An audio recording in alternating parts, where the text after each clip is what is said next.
When we watch the news, we get a very skewed perspective of what's going on in our society. I think everyone generally knows this. Why? Because news agencies are, for the most part, exclusively almost, businesses. They actually have their business based upon how many people are watching. When you put on something very shocking, something very startling, something even tragic and graphic, people watch.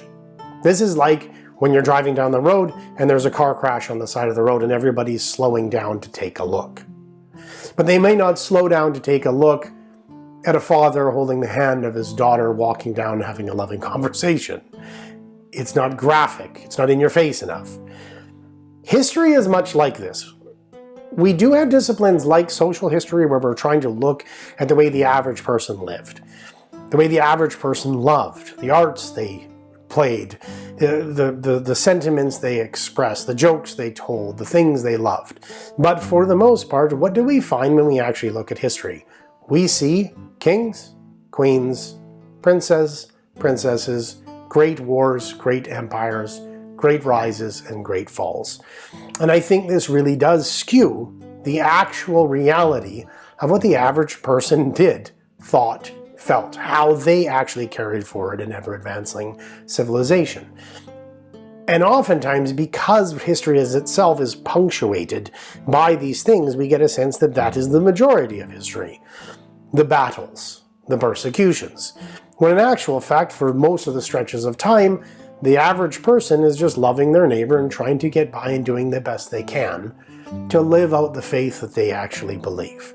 This is not to actually diminish the severity of some of the things that have happened, but it's to trying to really take a look at actually how we view history and see that often we're watching the 6 o'clock news. The second, which is the masks of madness, is that very often warfare is actually conducted on its surface for certain ideological reasons, when that is not actually what's going on. Where you actually have the proclaimed reason to be this crusade, or this campaign, when in actual fact, the underlying reason itself, what is behind the masks of madness, is actually economic, or racial, or ideological in a different domain. That very often, we actually have to really look at the history of conflicts and warfare to get a better picture of what's going on. Once again, we have to use critical analysis to our best understand. There are expressions of religion causing war that within this 6 o'clock news issue and the issue of the massive madness are patently absurd. People, I've heard this myself, will say things like, every war in history has been caused by religion. And this really is silly. Because if you go in, and I suggest people do it, go and look at the Encyclopedia of War and actually run through the wars themselves, and you will find the vast majority of them are not religious.